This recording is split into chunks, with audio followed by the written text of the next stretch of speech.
વડોદરા શહેરના નાગરવાડા વિસ્તારમાં આવેલ પ્રકાશનગર ખાતે આંગણવાડીમાં નાના ભૂલકાઓ માં સરસ્વતીનું જ્ઞાન લેવા માટે આવતા હોય છે। બાળકોના અભ્યાસ અને શિક્ષણ માટેનું આ પ્રથમ પગથિયું પણ ગણાય છે। ત્યારે આ આંગણવાડીની આજુબાજુમાં છેલ્લા ઘણા સમયથી ગંદકીનું સામ્રાજ્ય જોવા મળી રહ્યું છે। સાથે સાથે આંગણવાડીના પરિષદમાં દેશી શરાબની પોટલીઓ પણ જોવા મળી રહી છે, જેના કારણે આંગણવાડીમાં આવતા નાના ભૂલકાઓ આ ગંદકીના સામ્રાજ્ય વચ્ચે અભ્યાસ કરવા માટે મજબૂર બન્યા છે। ત્યારે ગંદકી અને દુર્ગંધને કારણે હેરાન પરેશાન પણ થઈ રહ્યા છે। સાથે જ આ વિસ્તારમાં આજુબાજુમાં દેશી દારૂની હાટડીઓ પરથી દેશી દારૂનું વેચાણ થતું હોય તેવું લાગી રહ્યું છે, કારણ કે આંગણવાડીના પ્રાંગણમાં દેશી દારૂની પોટલીઓ જોવા મળી રહી છે। ત્યારે આંગણવાડીના મુખ્ય શિક્ષિકાએ આ સમગ્ર મામલે શિક્ષણ સમિતિમાં પણ રજૂઆત કરી હોવા છતાં આ ગંદકીનું નિરાકરણ લાવવામાં તંત્ર નિષ્ફળ નીવડ્યું હોય તેવું જણાઈ આવે છે, કારણ કે જ્યાં આ સરસ્વતી ધામમાં નાના ભૂલકાઓ માં સરસ્વતીનું જ્ઞાન લેવા માટે આવતા હોય છે, ત્યારે આવી ગંદકીમાં બેસીને અભ્યાસ કરતા હોય તો પઢેગા ઇન્ડિયા તભી તો બઢેગા ઇન્ડિયા સરકારનું આ સૂત્ર કેવી રીતે સાર્થક થશે તેના ઉપર પ્રશ્ન છે। વડોદરા શહેરના અધિકારીઓ વડોદરાને સ્માર્ટ સિટીને માત્ર કાગળ ઉપર જ બતાવીને વાહવાહી લૂંટી રહ્યા છે, પરંતુ વાસ્તવિકતા કંઈક અલગ જ દર્શાવી રહ્યું છે।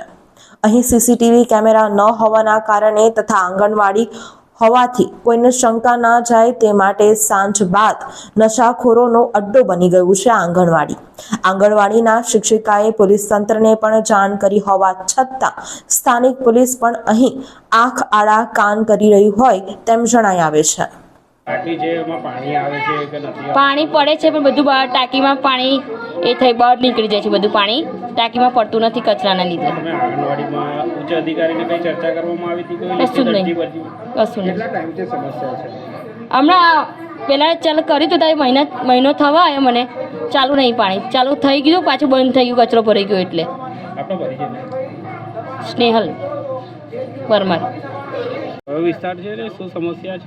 નાગરવાડા વિસ્તારનો પ્રકાશનગર વિસ્તાર છે। પ્રકાશનગર વિસ્તારની અંદર જ્યારે ગુજરાતની અંદર અત્યારે પોલિયો દિવસ ચાલતા હોય તો નાના નાના બાળકોને જે પોલિયો છે એ પોલિયો પીવડાવતા હોય તો આ મોટા જે છે મગરમચ્છો કહેવાય કે એમને તમે દેશી દારૂ જે લઠ્ઠો પીતા હોય, આ તમે જોઈ શકો છો દેશી દારૂની જે પોટલીઓ છે એ પોટલીઓ બેફામ નાગરવાડા વિસ્તારની અંદર વેચાતી। ટૂંક સમય પહેલાં તપન પરમારનું જ્યારે મર્ડર થયું હતું સફારે પોલીસ જાગીને બધું બંધ કરાવી દીધેલું, ફરી પાછું રાબેતા મુજબ ચાલુ થઈ ગયું, તો નાના બાળકોને અસર પડે।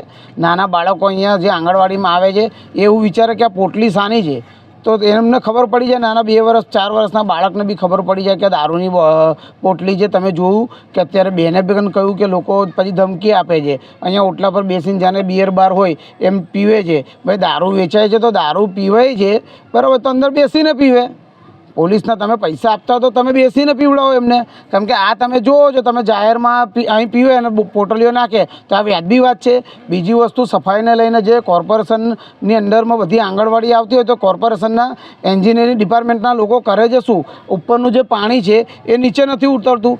પ્રધાનમંત્રીનું સપનું છે મારું ભારત સ્વસ્થ ભારત, તો લોકોએ સપોર્ટ કરવો પડે ત્યારે સ્વસ્થ ભારત થાય। તમે આજુબાજુ જુઓ બધું, તમે દબાણ કરી લો તો દબાણનું કામ છે, દબાણ અધિકારીને હટાવવાનું કામ છે। જે કોર્પોરેશનની અંદર આંગણવાડી આવેલી છે એ આંગણવાડી કોર્પોરેશન ડિપાર્ટમેન્ટ આને ચેક કરતા હોય મહિને 2 મહિના, તો પછી આવી રીતે ગંદકી જોવામાં આવે। તમને આ પાણીનો દુરુપયોગ બીજા કરે છે, અંદર પીવાનું પાણી નથી આવતું। તમે સાની સ્માર્ટ સિટીની વાતો કરો છો, પહેલાં તમે અધિકારીઓ જે કોર્પોરેશન અધિકારીઓ છે ને એ સ્માર્ટ બની જાય ને વહેલામાં વહેલી તકે પોલીસ ડિપાર્ટમેન્ટના જે અધિકારીઓ છે ને મહેરબાની કરીને ભાઈ આ દેશી લઠ્ઠો બંધ કરાવો। યોગેન્દ્ર બારોટ, સામાજિક કાર્યકર। વડોદરાના સમાચાર જુઓ તથા આપણી ચેનલને સબસ્ક્રાઇબ કરો અથવા સંપર્ક કરો।